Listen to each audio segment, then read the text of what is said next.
At magbabalik na nga ang paborito ng lahat, walang iba kundi itong berdeng garapata. E paano ba naman, lapag-lapag lang, 3-star na kaagad? Kaya ito, excited na nga ako dahil isang atak na lang at ma-open ko na yung berdeng garapata. Kaya madaling-madali na nga ako dito dahil na-miss ko nga yung garapata. Kaso nga lang, mag-aantay pa pala ng 1 minuto bago maka-attack ulit. Potek na yan, hindi na lang ginaya sa rank battle na pwede diretso-diretso yung attack. Pero hayaan na, dahil nagantay na lang ako dito. A few moments later. 2,000 years later.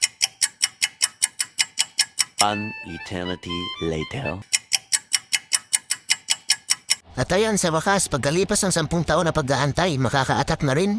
Eh, diretso banat na nga para ma-open na yung mga berdeng garapata. Kaya ito, nilapag ko na kaagad yung mga butiki, kasama na pati yung mga hero at yung reinforcement ng Blink Yeti. At para mapabilis, ginamitan ko na ng magic para ma-open na yung berdeng garapata. At pagbalik ko nga, klinim ko na kaagad yung berdeng garapata para magamit ko na. Sabay pinalayas ko na yung mga butiki para isalam ko na yung mga berdeng garapata. Kaya ito na nga, yung mga butsyok na berdeng garapata. Ang cute nga nila tignan, bilog na bilog yung katawan pero ang liliit naman ang mga pakpak. Kaya i-ready nyo na yung mga DPS nyo at lagyan nyo na ng baygon. Dahil sigurado puputaktihin lang talaga ng mga berdeng garapata. Gaya nga nito, halos wala man ang bawa sa mga berdeng garapata.